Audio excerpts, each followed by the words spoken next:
Welcome back, everyone. The World Cup is well and truly underway. All three host nations have now kicked off this huge continental tournament, which spans from all the way down south in Mexico, all the way up north to Canada. We saw Mexico open up with a successful 2-0 win against South Africa. And over the last day, we also saw Canada kick off against Bosnia and Herzegovina, and the United States make a statement against Paraguay. We'll quickly touch on Canada, obviously the less exciting of the two games, then move on to the United States and talk about that 4-1 win and how far we can actually expect them to go at this World Cup. But for Canada, even the draw was a big success. Up until now, every single game they've played at the World Cup was a loss. Back in 1986, back in 2022, although you do have to comment on the fact that their groups were a little bit tougher than they are this time around, especially this 2022. They did get drafted into the group of death: Morocco, Croatia, Belgium, an absolutely brutal group to deal with. This year, obviously, we're looking at not just an easier group, but also the third place team can make it out. So Canada will be optimistic that for the first time ever, they can not only pick up a win, but also make it out of the group stages and play in those knockout stages, those round of 32 games, which we now have this year. And it is an easier group. Qatar is likely to be one of the weakest teams at this World Cup, and Bosnia will be hoping Canada and Bosnia alike will be hoping that's where their win comes from, because they shared the points last night. Switzerland is the strongest team, and it might be a pretty tough call to try and get a win against them. But the draw last night does set up a pretty interesting race for that third place spot, at least from what we expect between Canada and Bosnia. It might come down to goal difference. It's going to come down to how well they do against Switzerland. It should be very interesting between the two. I think a win either way would have more or less decided second and third, at the very least in the majority of cases. But Canada will be disappointed that they did not get a win yesterday. Jesse Marsh's Canada were looking very threatening. They were creating many chances. And ultimately, I just think they lacked a bit of an edge. They didn't convert those chances. There was a very good one for Jonathan David early on. The ball lands to him. He sort of hits it straight at the goalkeeper. Perhaps not the level of clinicality that some people expect from him. He's never been terribly clinical for Canada. He is putting up a lot of goals for them, but it's not necessarily as a result of being exceptionally clinical. He does just get into a lot of chances. And Bosnia sort of showed the opposite. They definitely did not have many chances, but they executed their game plan. They were solid defensively, at the very least in the sense that they didn't concede. And then, just as against Italy, they looked to unleash down the wings with their young, speedy, skillful wingers, such as here when they sent Bajraktarevic down the wing. Canada conceded a corner, and then very intelligently, Bosnia managed to convert from this corner. Very good cross, very good flick on, and then here right at the end, the player manages to tap it in. The flick on went just over the goalkeeper, accelerated the ball. It was a very well worked set piece, and Canada did go 1-0 up against the run of play Bosnia went 1-0 up against the run of play because Canada were threatening up until then. And it sort of became a game of try to hold this lead for Bosnia, and Canada scrambling to get the goal back. Obviously, a loss on the first day would be pretty disastrous, at least for their hopes of finishing second in the group. So Canada were scrambling to try and get that equalizer, and they kept trying. A lot of chances, even inside the box, and not many times did they seriously test the goalkeeper. But generally, still a lot of good quality from Canada. A lot of good, I would say, interchanges from the attacking players. I think Jesse Marsh will be happy with what he's seeing. And generally, yeah, it was a pretty good performance defensively from Bosnia as well to hold them off. There was this very good exchange, one-touch play, incisive into the box from Canada. It got cleared off the line by Kolasinac. But eventually, Canada did manage to secure a pretty good finish, very good turn inside the box, managed to secure the 1-1. Bosnia did threaten a little bit more in that second half, but generally it was all Canada. Canada will be very disappointed. They walk away with only a draw. But it is what it is. Their first ever draw at the World Cup. So it's an all right start as far as that losing record goes and breaking it. But they were obviously overshadowed by their southern neighbor, the United States of America, who in this group, which again isn't terribly difficult, you've got to imagine the biggest threat now left is going to be Turkey. Um, the USA made a big statement opening win, a 4-1 win against Paraguay, and many people did not fancy the United States that much coming into this World Cup tournament. Obviously, generally, soccer, whatever, the Americans aren't renowned for football. Many people think, the home crowd's not going to be passionate enough, but in a country of 300 million, you're going to get a big group of players and a big group of fans that are still interested. And the United States definitely have been on the come up. They've been producing better and better players, and now coached by Mauricio Pochettino, they were very convincing. And some people pointed to their friendlies before the World Cup as potentially a warning sign. A lot of losses, a lot of goals conceded, not many wins, but look at the opposition. Pochettino wanted the USA to play against the top opposition straight away. They played Belgium, Portugal, Germany, Senegal. And considering that, how much negative can you actually take away from these games, especially when they went and proved it against Paraguay? And some people have been underestimating Paraguay. And honestly, coming into this World Cup, they looked like a pretty strong team. They looked like they had a claim to be one of the underdogs. Looking at their performance in the South American qualifiers, they finished comfortably inside of that top six, right alongside Brazil, comfortably above Bolivia. But what I would point out is, while already this is a pretty good record, this table makes for pretty good reading in their favor, their current state or their current managerial situation makes it look even better, because they're tied on points with Colombia, Uruguay, and Brazil, and this is in spite of having a disastrous start. You look at these 4 losses, and 3 of them came in the first 6 games under the previous manager, and ever since they appointed Gustavo Alfaro, they solidified defensively. They managed to create a bit more offensively as well. And their run of results under Alfaro has been phenomenal. They've lost 1 game in those 12 games in the qualifiers while he was in charge. Notably, they managed to beat Brazil back in September of 2024. A couple more standout wins in here as well. They managed to beat Uruguay. They managed to beat Argentina. This was a team that was coming into this World Cup as a serious threat. Obviously, at the very least, at a group stage level. No one really expected them to go deep into the tournament, but they were not necessarily a team that you would expect to brush over. Definitely not a team that you would smash 4-1. And the USA did it. Very, very strong statement win in front of their home crowd. But I would argue expectations do need to be tempered just a little bit, because I think this matchup was a very, very good stylistic fit for the USA. And some questions can still be asked about the USA, potentially about a bit of their defensive solidity, which hasn't been tested, and the fact that a lot of these goals came from very high intensity pressing, very high turnovers against Paraguay, which they potentially might not be afforded against some slightly better opposition. But we cross that bridge when we get there. So far, the USA has proven a lot of people wrong, insofar as they managed to slam in 4 goals against Paraguay. And the way Pochettino's lined them up for this game, I was a big, big fan of. On paper, this was this sort of 4-2-3-1.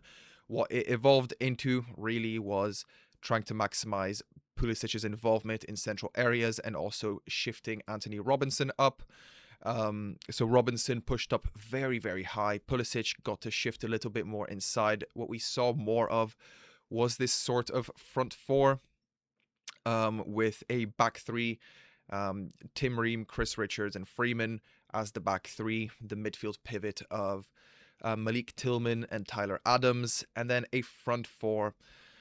Sometimes turning into a front 5 when Weston McKennie pushed up high, of Anthony Robinson as that wide left winger, creating some width for the USA, Serginho Dest on the opposite side as the right-sided piston, pushing up as well, extremely high, and then allowing Christian Pulisic just to shift off that left wing into more central areas from where he could play make.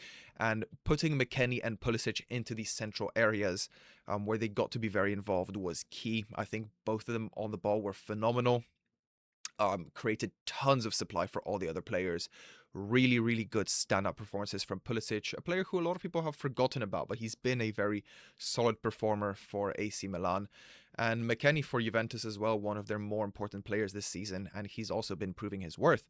And I would like to point out as well this Malik Tillman and Tyler Adams double pivot playmaking from deep, especially Tillman, who more conventionally is a central midfielder or attacking midfielder, not so much of a pivot player at all times. In this case, where Paraguay wasn't threatening too much offensively, this playmaking from deep was very good. In particular because Florin Balogun was also making very good runs up front, very good runs in behind. So the USA got to exploit that playmaking from deep a lot as well. Pointing out some of their goals, obviously it started in nightmarish fashion for Paraguay as they conceded an own goal. Weston McKennie was trying to square it into the middle, arguably, if the Paraguayan defender does not touch it. Bobadilla, it does just fall to Balogun, who scores, but he probably should have cleared it a bit better. It was very clumsy. And it was the start of a pretty long night for Paraguay. Here again, Balogun gets a chance from a cutback.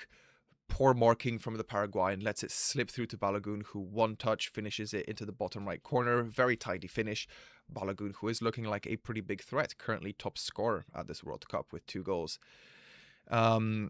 What I would like to point out as well, USA looked decent on corners. This big highlight was obviously from a Premier League player, Chris Richards, who came through the Bayern Academy as well. I think originally from FC Dallas to Bayern to the Premier League, Crystal Palace, Europa Conference League winner. He was obviously the standout on these set pieces. This one header, very good, despite sort of backing away, manages to get a lot of power on it, and it just barely skims past the post. Could have been 3-0 inside of the first half. Thankfully, Paraguay managed to hold off just a little bit, and here is that playmaking from deep that we were talking about. Those long balls rifled into the runs of Florin Balogun, who's making very good runs, very tidy on the ball once he receives it, picks up the ball, throws his defender, takes a touch past another, and then an absolutely phenomenal finish. No chance for the goalkeeper, smashes it top corner. And generally, yeah, joy for the USA. A brilliant attacking performance. I think arguably they were a little bit wasteful as well. I think they could have scored more than they did. They also had an offside goal earlier in the first half. So 4-1, not even a performance that necessarily flatters the USA. I think it's a pretty fair representation of how good they were on the night. Paraguay completely locked out. This high press from the USA, extremely effective.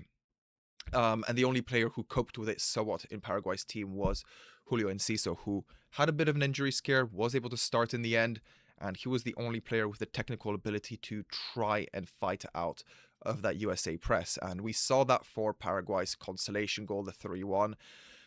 Enciso picks up the ball on the edge of the box after a bit of a scramble, puts his head up, sees the player running in, passes it in behind the American defense. It gets slotted by.